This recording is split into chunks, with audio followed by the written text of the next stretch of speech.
Welcome back, everyone. On behalf of the Gazette, I'm beyond proud of what we've experienced together as Iowans these last 2 days.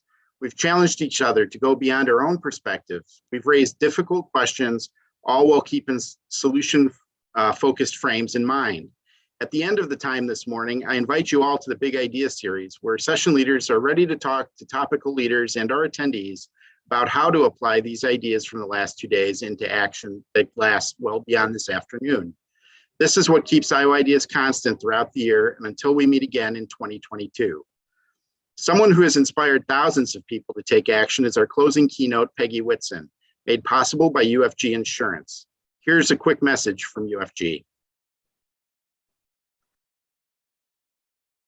Thank you for joining us at the 5th Annual Iowa Ideas Conference. I'm Allison Castor from UFG Insurance, a proud sponsor of this year's event. Like many great companies, UFG was born from one person's idea. That idea was to form a stock insurance company in Iowa back in 1946. 75 years later, we're a successful, publicly traded, and locally headquartered company, proud to call Iowa our home. At this year's Iowa Ideas event, we at UFG hope you find inspiration in the stories you hear and feel empowered to let your own ideas come to life. Thanks, Allison, and thanks to UFG Insurance. And now it's time to connect with Peggy Whitson.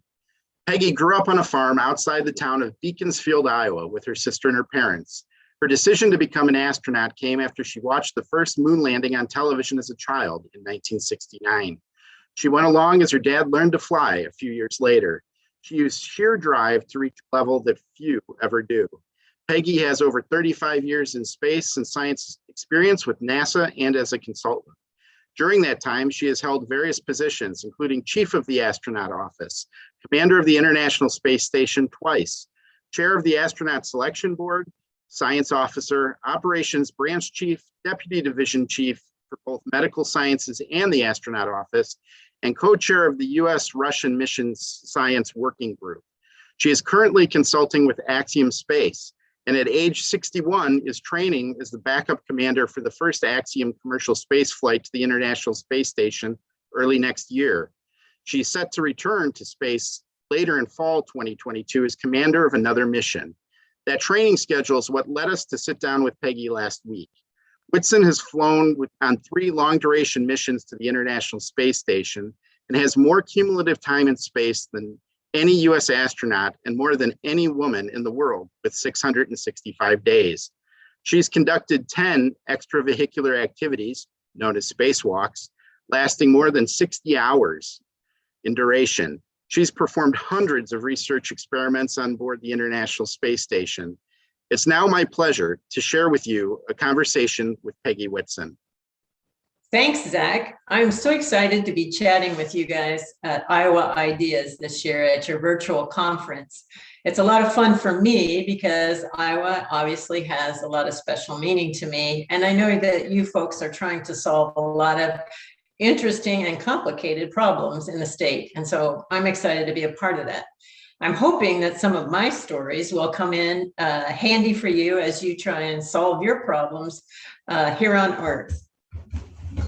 I wanted to start off by saying, of course, I came from Iowa as well, a small town called Beaconsfield, 32 people total, was about 4 miles away. And this is a picture of the farm. So we were cattle and hog and corn and soybeans, pretty much like most of the farmers in Iowa.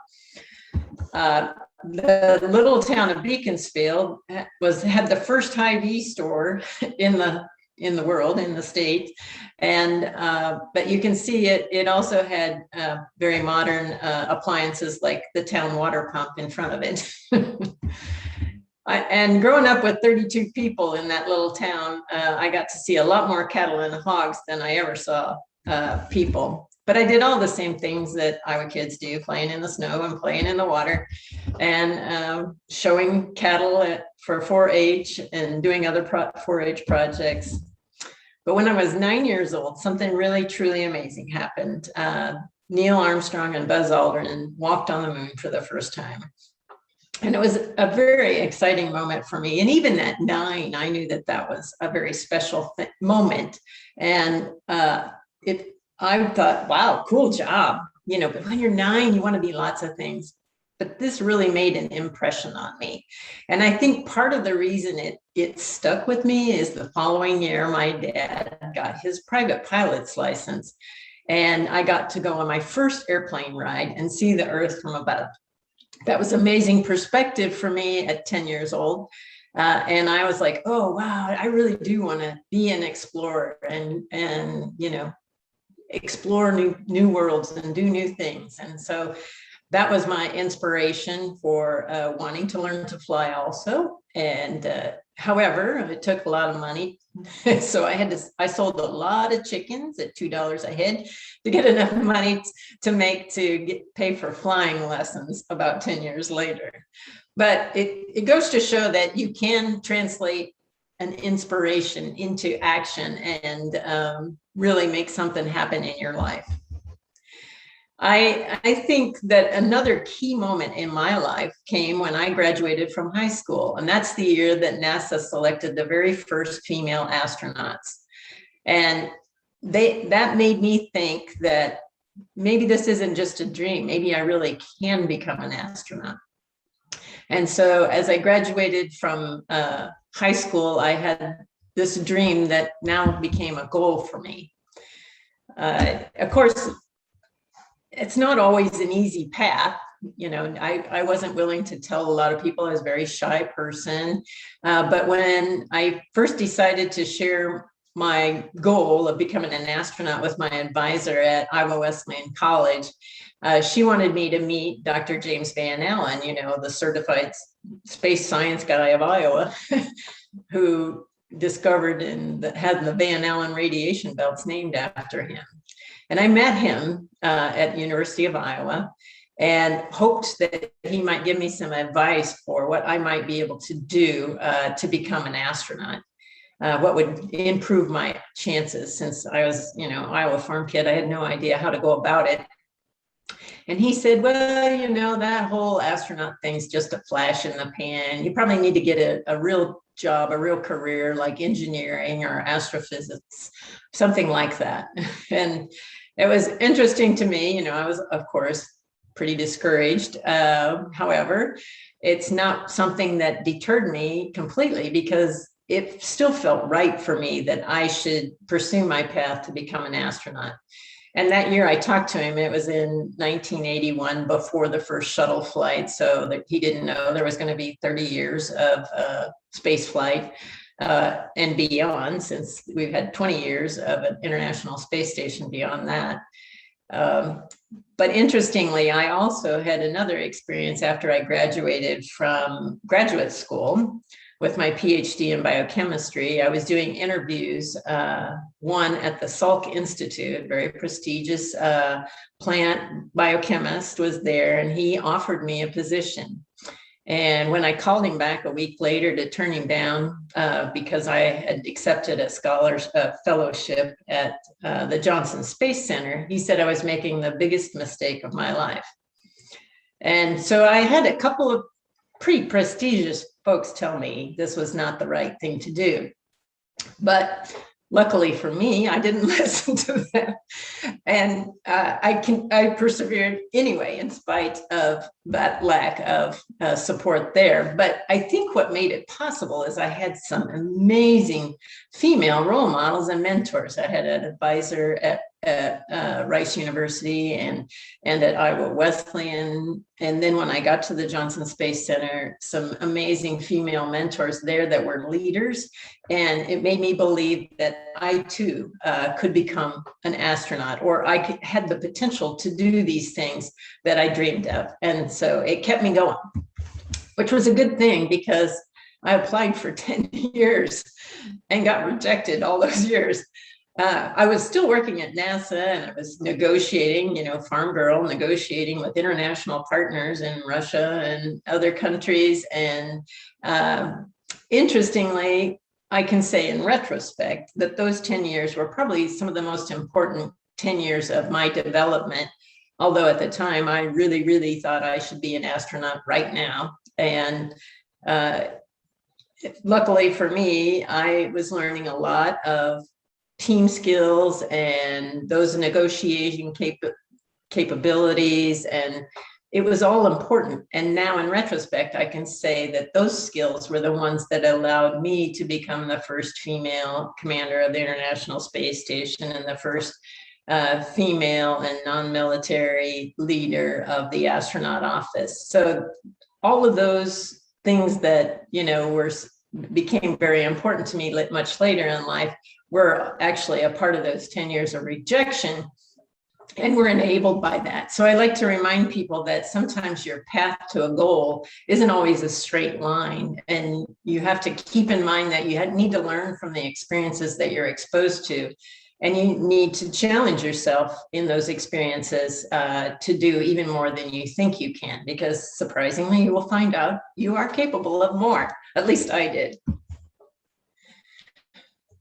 And I like to advise people that really your life and your capabilities begin when you get to the end of your comfort zone. So all of us could go through life and choose the easy way, knowing that, hey, I can do this because I'll be successful, or I can, take on this task because I know I can do it. But the real challenges actually come when you step beyond what you're comfortable doing and finding out what you're truly capable of, and learning how to do even more the next time you step out of your comfort zone. So obviously, once I did get selected to become an astronaut, I had lots of learning to do. And I was definitely out of my comfort zone, learning how to, be a co-pilot in a spacecraft and deal with fire emergencies on board, and survival training, robotics, and spacewalk training. All of that was very complicated and all very challenging to me. But in the end, all of them led up to me being able to be an astronaut. And I was really lucky. I got to fly in space 3 different times. The first time I launched and landed on a shuttle, and the second and third time on the Russian Soyuz vehicle. And those missions were 6 months, 6 months, and 9.5 months. It's quite impressive to launch on a rocket, as you might imagine. And there's a lot of vibrations initially, and then for the shuttle in particular, when the solid rocket boosters ignite, there is just no doubt that you're going to go somewhere. But flying into space, surprisingly, only takes about 8.5 minutes to get there. You go from 0 to 17,500 miles an hour in that time. So there's a little acceleration going on.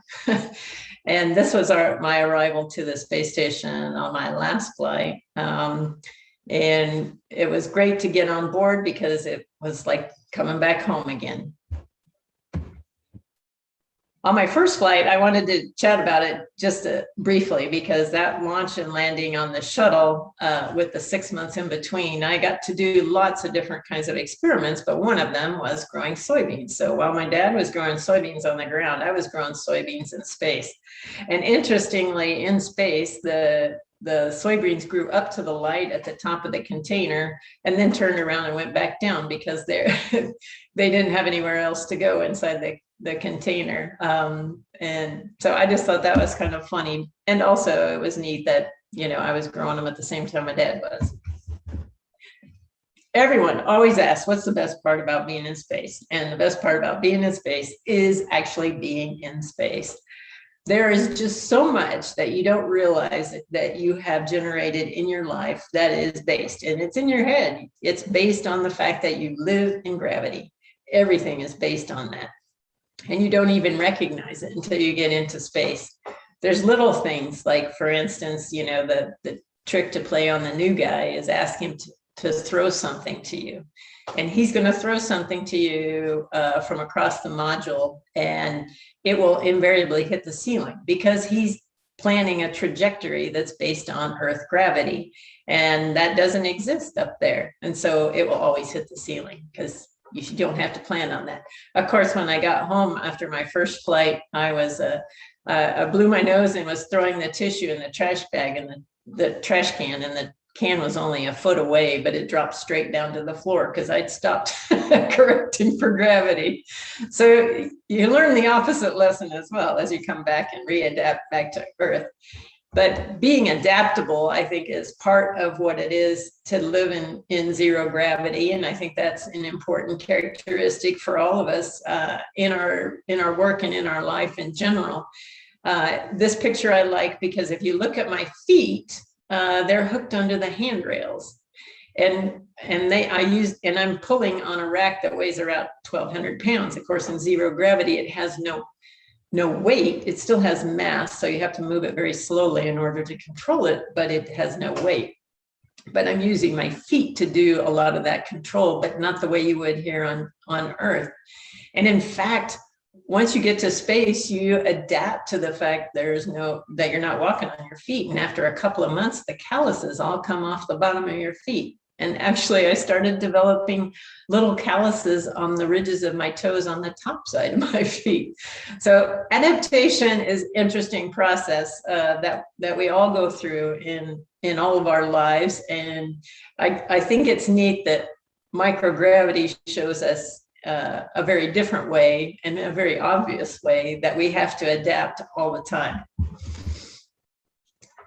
I think that, obviously my story of 10 years of rejections shows a lot of perseverance, but another area where there was a lot of perseverance required was the physical and mental challenge of doing a spacewalk in a spacesuits that were, a little too big for me. And so that training for that, as well as the actual spacewalk itself, required a lot of dedication, perseverance, and motivation to stay engaged and to not give up and to not quit during that process. And I have just a short little video clip here. And it shows me with all my tools on the front of me, and I'm tethered to the station so I don't fall off. And you can see there's pretty phenomenal view out there while you're doing your work. And here, you may not be able to see it, but at the very end of the truss there, that's me. And that just illustrates how large the International Space Station is. This is another view after we'd added on this node and PMA to the International Space Station, and we had connected all the umbilical trays to the station itself. So it was a pretty amazing experience to be a part of that. Over the years, I've had 10 spacewalks, and I think 3 of them were unplanned. So it's been quite the experience for me. It's also very important to have teamwork, and NASA, I think, is great at that. It is the key to a lot of their successes and a lot of their problem solvings. It's not just the crew on board that has to be a team. It includes all the ground team on below that has to, help and come up with solutions and offer alternatives when things aren't going as planned.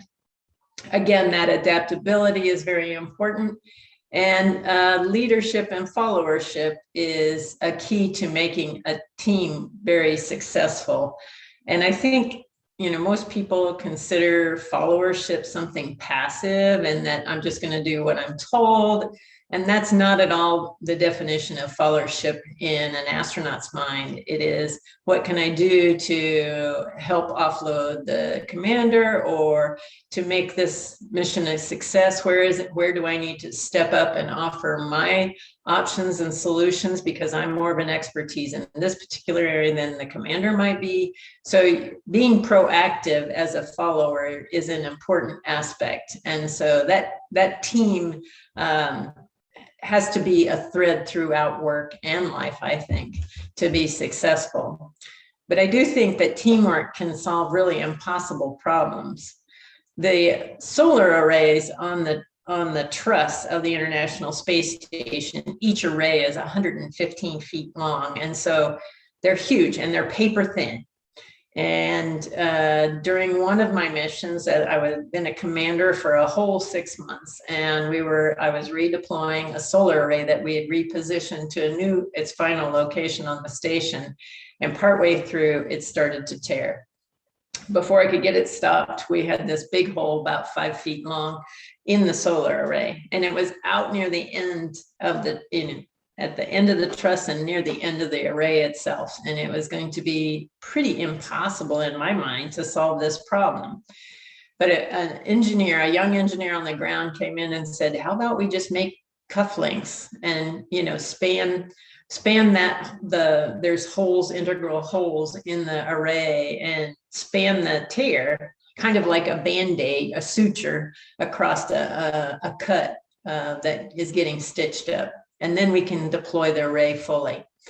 So that's what we ended up doing, was making these cufflinks. And let's see, oh, the video is not working.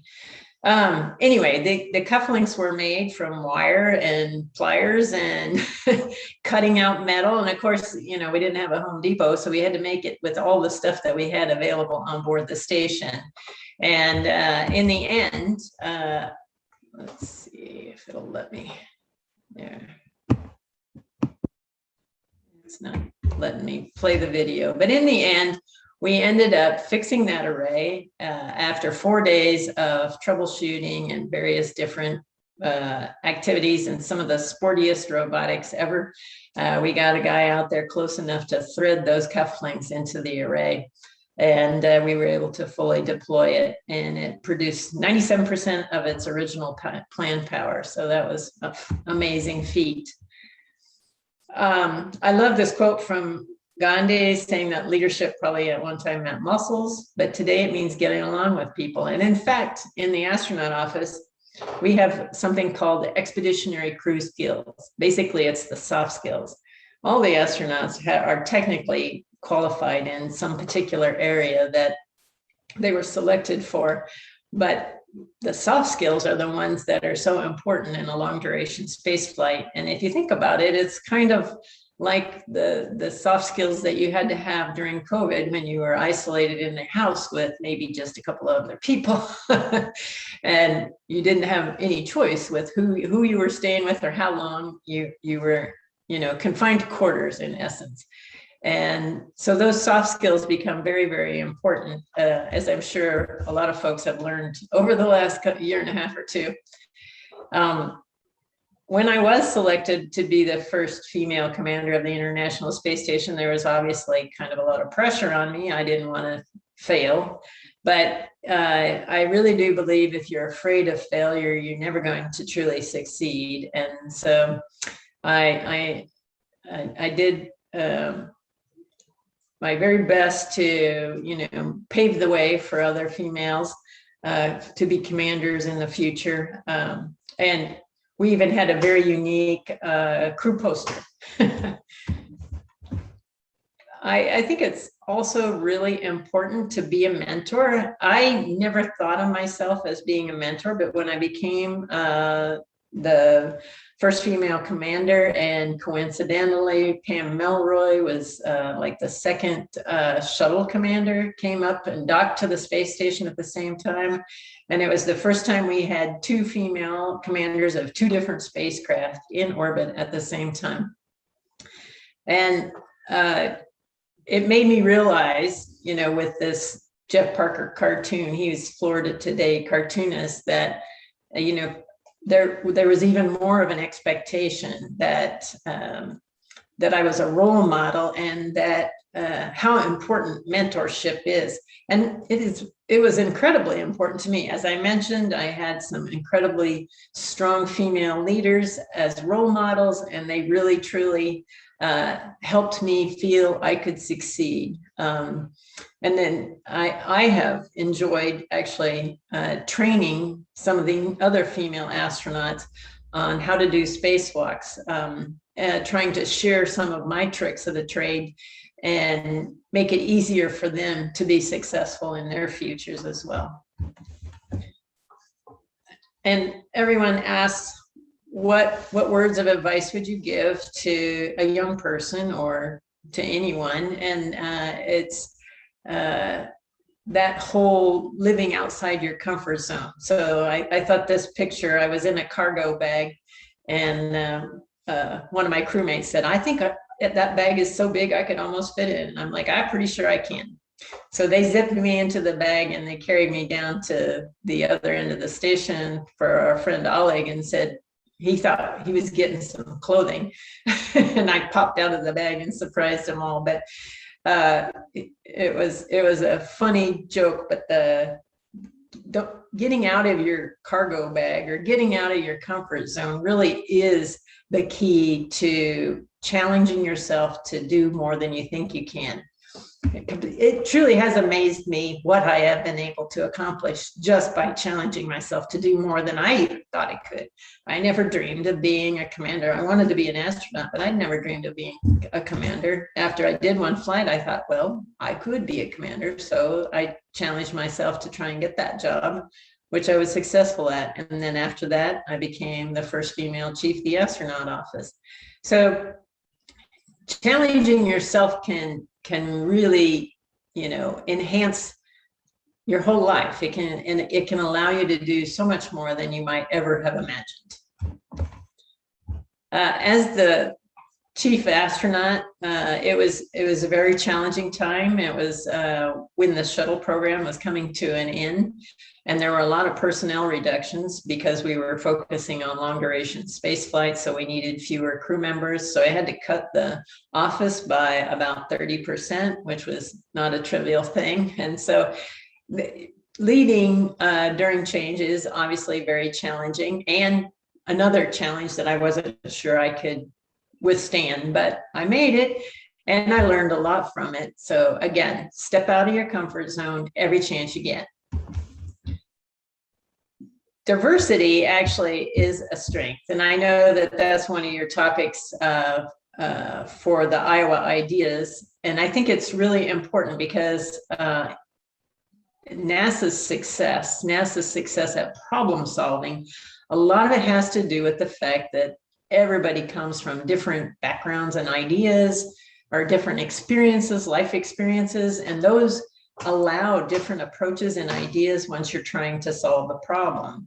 And I love the quote, none of us are as smart as all of us. And in the astronaut office, there, not only do you have the cultural and racial and gender diversity, but you also have the scientist, the engineer, the pilot, the civilian, the military. So there's all kinds of diversity in life. And I think it's really important for all of us to accept all of those and take advantage of the skill sets offered by a different viewpoint.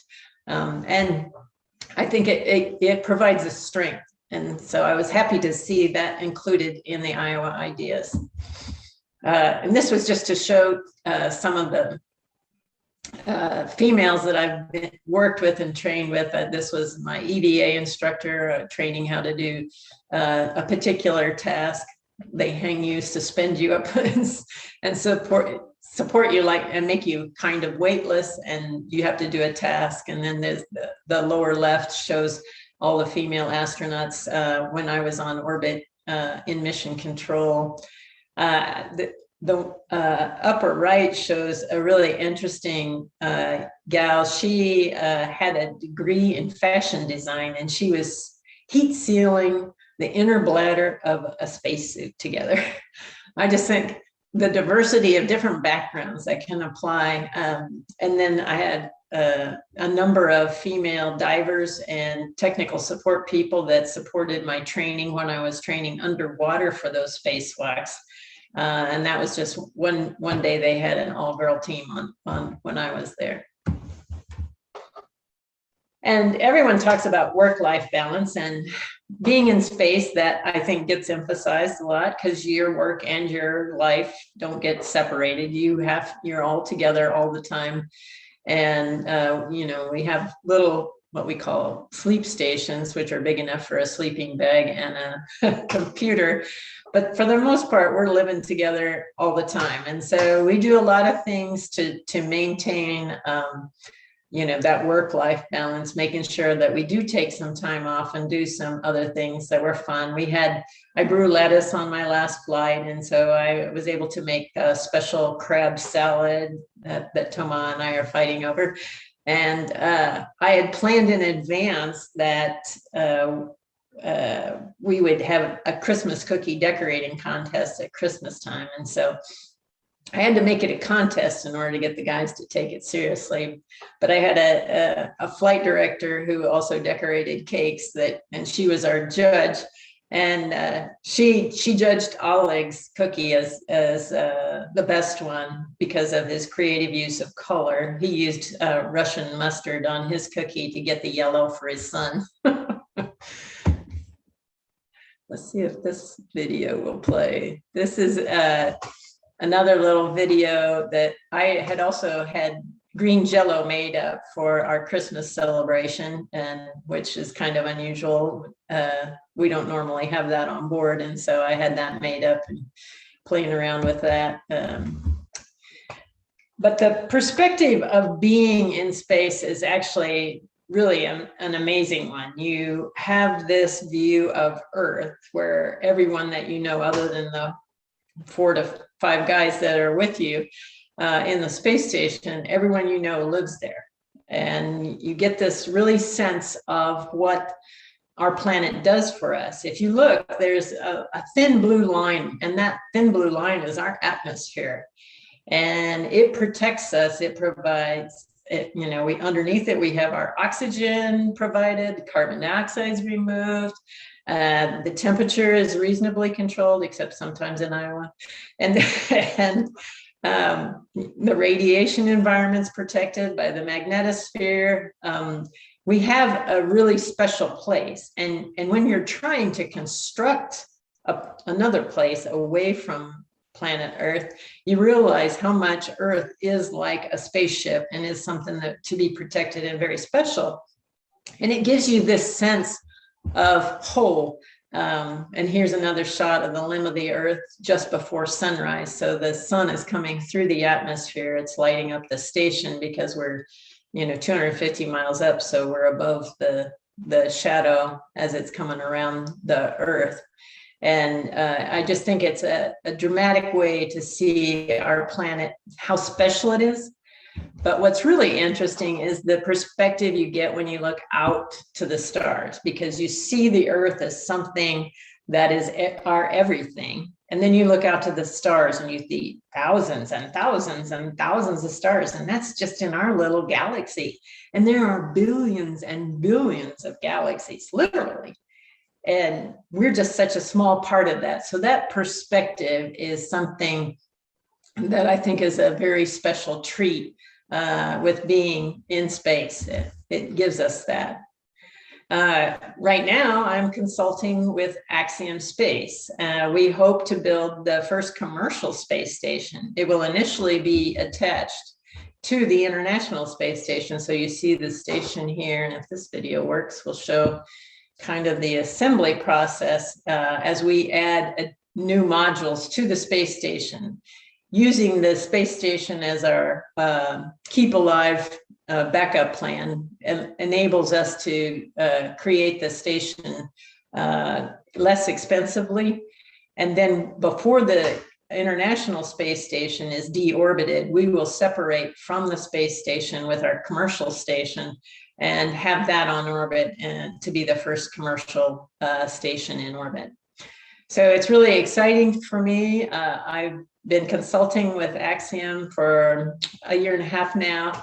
And I was recently assigned to fly the second Axiom mission to begin our missions to the International Space Station. So I'm very excited that I'm not done flying yet. And I think that's another message to everybody. Just because you retire, it doesn't mean you're dead yet, and you can go on and do more. So I think the future holds unlimited possibilities, and I'd like to challenge each of you with, what are you going to do?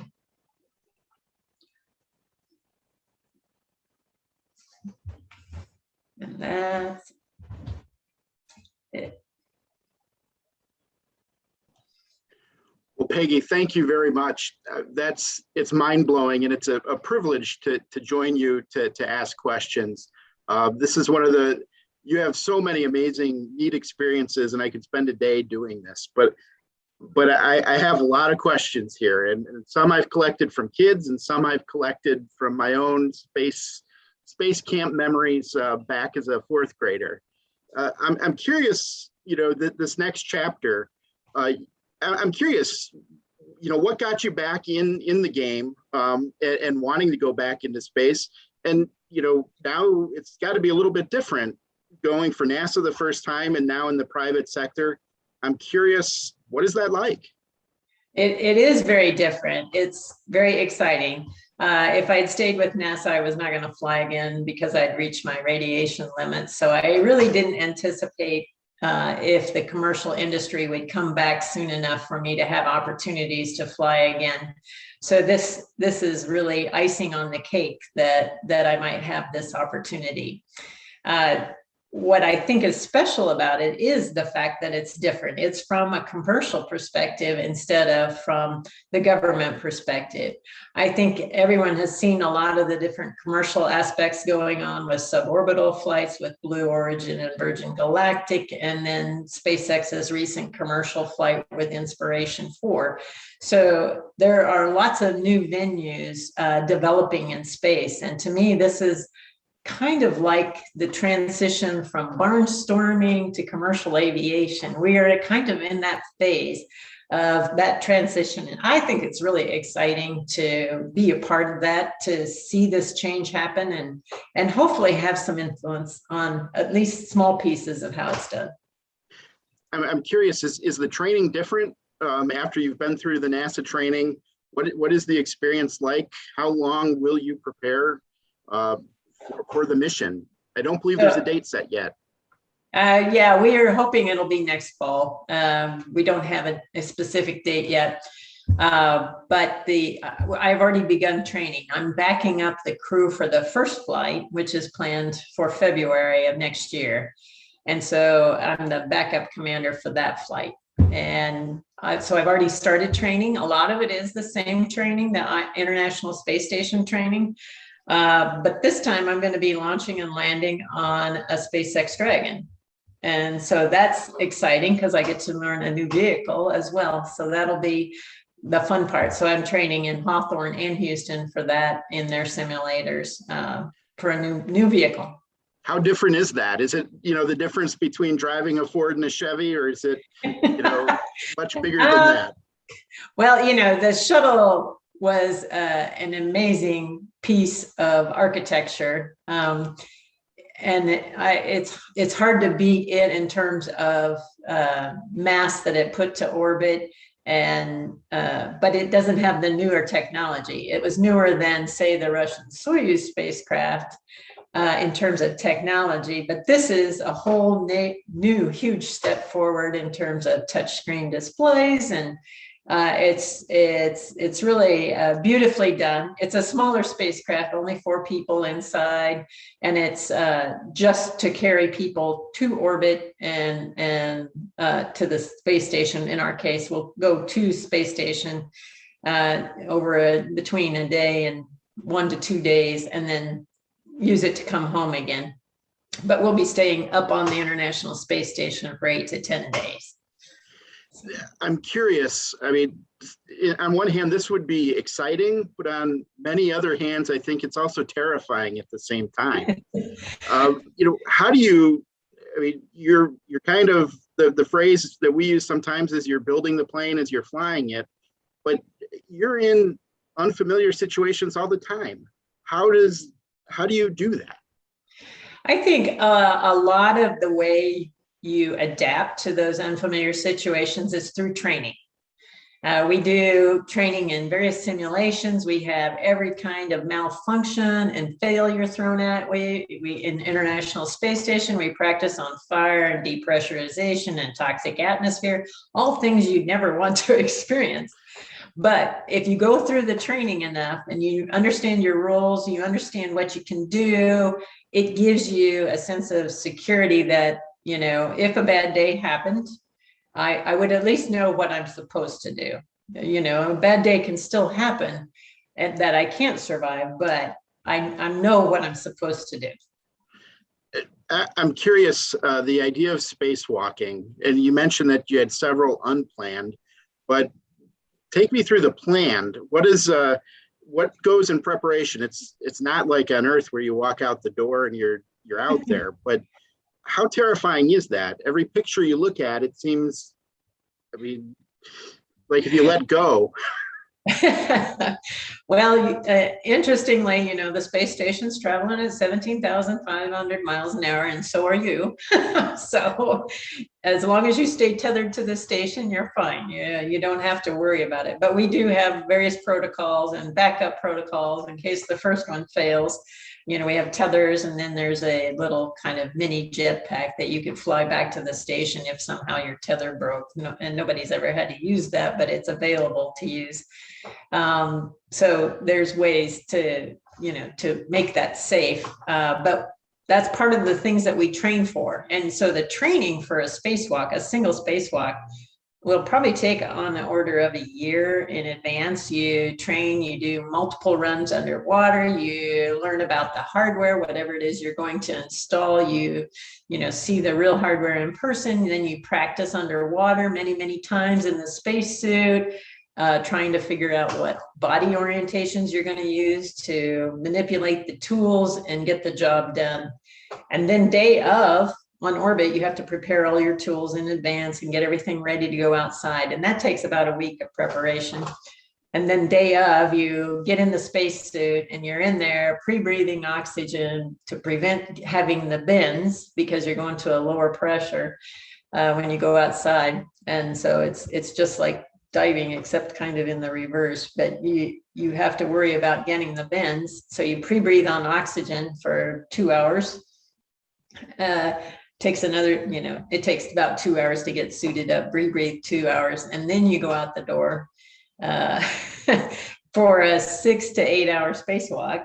And it's against a pressurized spacesuit. So every motion with your hands requires strength to move against the pressure of the suit. So you call it a spacewalk, but you're using your hands to translate everywhere. You use your hands for the tools, you use your hands for the tethers. So it's pretty exhausting on your upper body during that course of 6 to 8 hours of spacewalking. And then you come back in and you got another hour to get out of the suits again. You've mentioned a few times just kind of the different experience without gravity there. I'm curious, what's been the strangest anti-gravity experience that you've had? Oh, it's hard to describe. It's funny because, like, if you let go of a tool, or a tool gets knocked off its Velcro off the wall or whatever, your brain is going to be looking for it. You're looking for this tool, and automatically your brain's looking at your feet, wherever your feet are. Even if your feet were on the ceiling, it's looking toward your feet. And so I always tell the new guy when they arrive, if you lose something, turn 90 degrees, because it's usually right there in front of you. It's just that your brain's not willing to see it above your head. So getting used to that is kind of a trick, a challenge to, learn how to, the nuances of what you've learned of a lifetime versus a lifetime of gravity, and how you adapt to some place where there is no gravity. I'm curious also, the physical demands that you mentioned, how do you stay fit when you're up in space? That's a great question. And so, we value weightlifting, but there's no weights in space. So we have a very specific resistive exercise device that allows us to pull and push against a resistance that basically simulates weightlifting. That's also important for bone strength, because while you're in space, that lack of gravity causes your bones to demineralize faster. So it's like, maybe your grandmother who has osteoporosis and her bones are becoming much more fragile and brittle. And so in in 1 year, a geriatric woman will lose 1% of her bone mass. In space, if we don't exercise every day for a couple of hours, we lose 1% a month. Wow. So we are very motivated to exercise while we're in space. And we also do cardiovascular exercise to maintain that cardiovascular fitness. So we do treadmill, which you have to be harnessed down to the treadmill. Otherwise, your head would hit the ceiling the first step you took. So, and then we have a cycle ergometer, which actually is pretty much like a regular cycle, biking in the gym would be. You just can cycle on it with your biking shoes, except you're floating. You don't have to sit on a seat. It's hard to comprehend some of these things and just how different that must be to get used to. Yeah. You mentioned teamwork and the importance of teamwork, and I'm curious, how long do you work with the team that ends up on the mission with you? How much do you know about each other? And I mean, is that part of the exercise, getting to know each other? It is. And so we end up training, from approximately 2 years for a spaceflight mission for a NASA long duration mission. And of that 2 years, about a year of it's done closely with your crew. And then, of course, you have the time on orbit as well. You become very close and know each other's ins and outs during that time frame. So it's part of the process of training. I would imagine being calm under pressure is also part of the training. Maybe you've always been like this. You've got a great sense of humor. I think you probably process some stress with that. But how do you stay calm? I think, again, it goes back to the training. Being prepared can make you accept a lot more challenges, a lot more stresses, just by being prepared, training for it, knowing that you're capable of doing this, even though you're like, well, I'm going to do a spacewalk.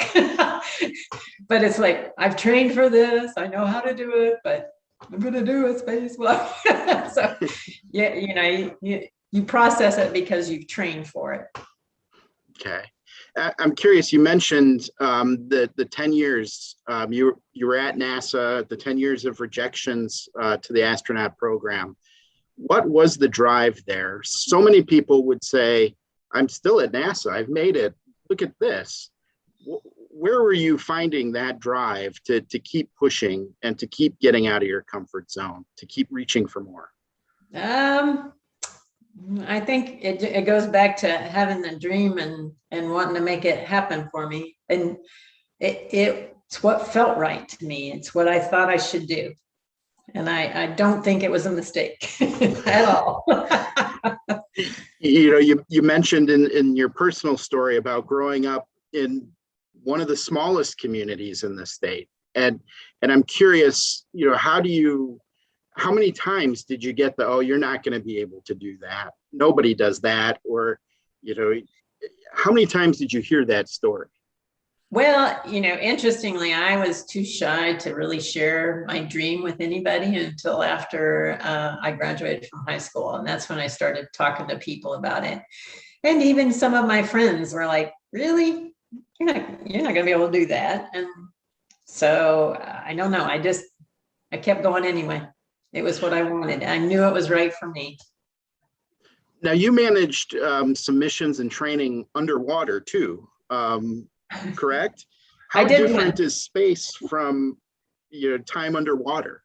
Yeah, I did a 14-day mission underwater. I was a commander on that mission. And we did daily spacewalks, which were just long dives. And we were, doing coral reef studies and constructing some things to simulate what it would be like to do space station assembly. We were following timelines that were set up much like the timelines that we would have on orbit, and had a daily set of, these are the tasks that you're going to do. And so all of it was great training for the crew.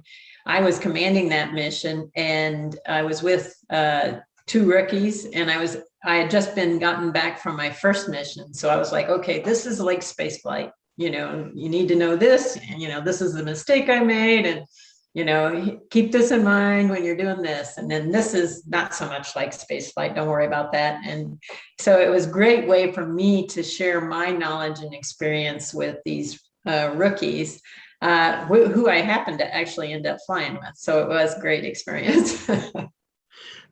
So much of your career is also around STEM and science and the just mathematics. Obviously, everything is involving that in the space program.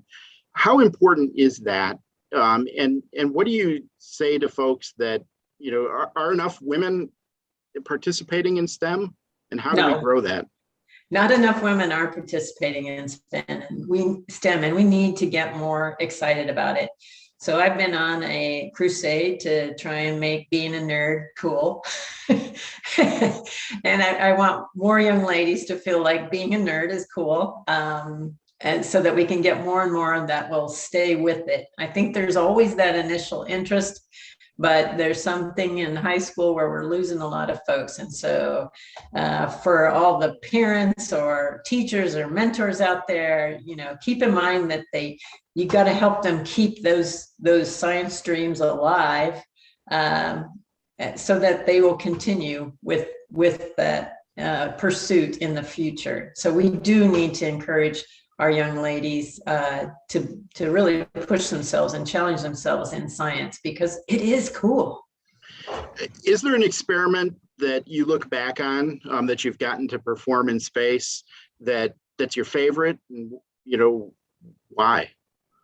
I've really literally done hundreds of experiments in space, and I think that's what I love the most about them, is being able to be the hands of all these different investigators, brilliant folks who've thought up all these interesting ideas. For me personally, I really enjoyed some of the experiments that involved culturing cells, whether it was bone cells or stem cells, cardiac cells. Those, to me, I really enjoyed that because I like cell culture. I had done that after my PhD, and so I really enjoyed that. It felt good, and I like growing things. It's kind of, I think, an Iowa thing. I like to grow things. Well, you mentioned growing soybeans at the same time that your dad was. I'm curious, were there technologies that you were able to keep in touch from up there? Was that possible?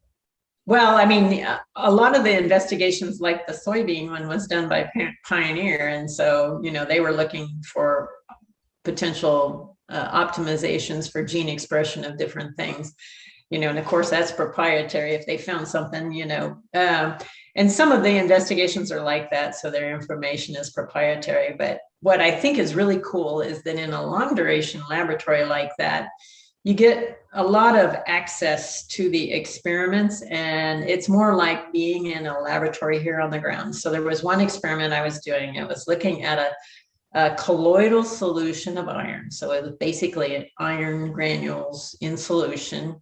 And if you put them in an electromagnetic field, they formed solid structure. They think that would be good for development for increasing structural strength during earthquakes or shock absorbers and things like that. So that was why they were doing the investigation.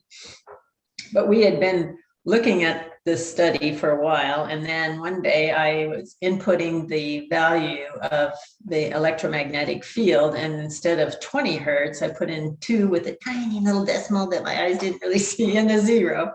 So it was 2 hertz instead of the 20 hertz. And instead of a solid structure, it formed a wave pattern structure. So it was a moving structure. And they're like, we've never seen that before. And so that's kind of interesting, that you can come up with these discoveries like that, we weren't expecting that kind of thing. Those are pretty exciting.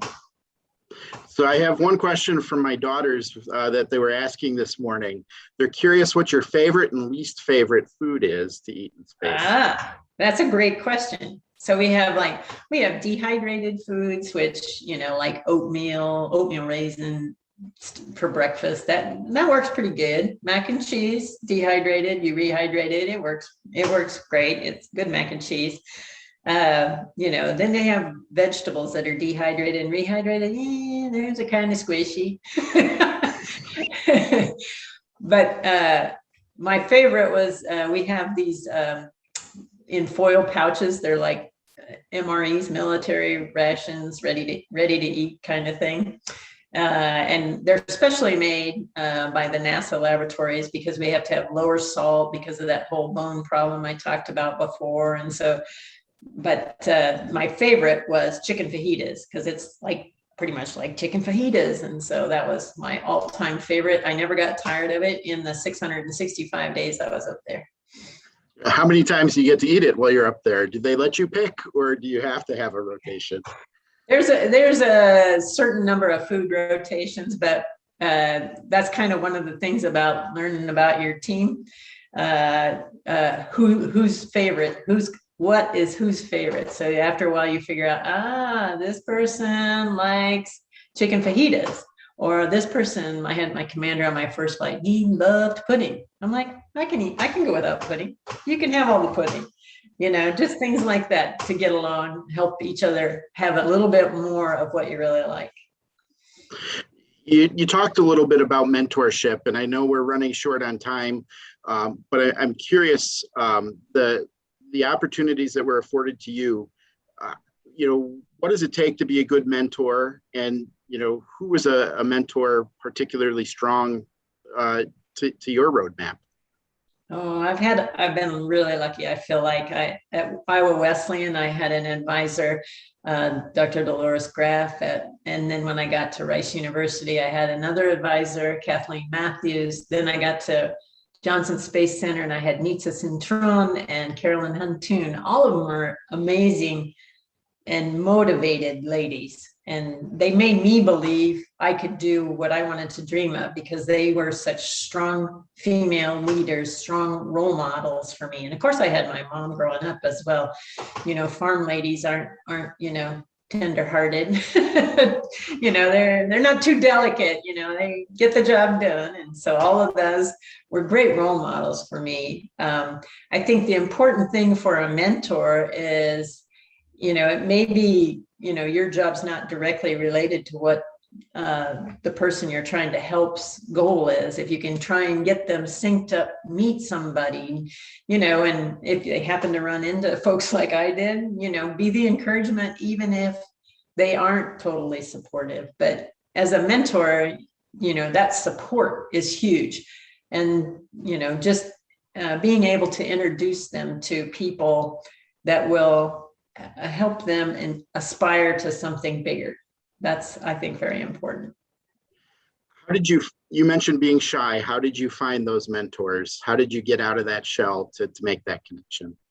I think the being shy, being introverted is, just part of who I am. But I was in situations with them where I was able to be one-on-one with them and, open up and I respected them all greatly. So it allowed me to share a lot of information with them. And then they were in turn shared a lot of what they went through in their lives and what, and they opened doors for me that otherwise I might not never have known existed. Last question for you. You have a beautiful view from the space station. Does it ever get hard to go to work instead of just look outside each day? Yeah, sometimes it is hard. But one of the great things about the exercise device, the resistive exercise device I told you about, it was right next to the cupola windows. So we could go take a peek, between sets. That would be inspiring. That could maybe even get me to the gym. So Peggy, I appreciate the time. On behalf of the entire Iowa Ideas team and behalf of all of the participants, thank you so much for taking time with us today. It's been fantastic. Thank you. Thank you, Zach. And they were great questions. And I'm really thrilled to be a part of Iowa Ideas.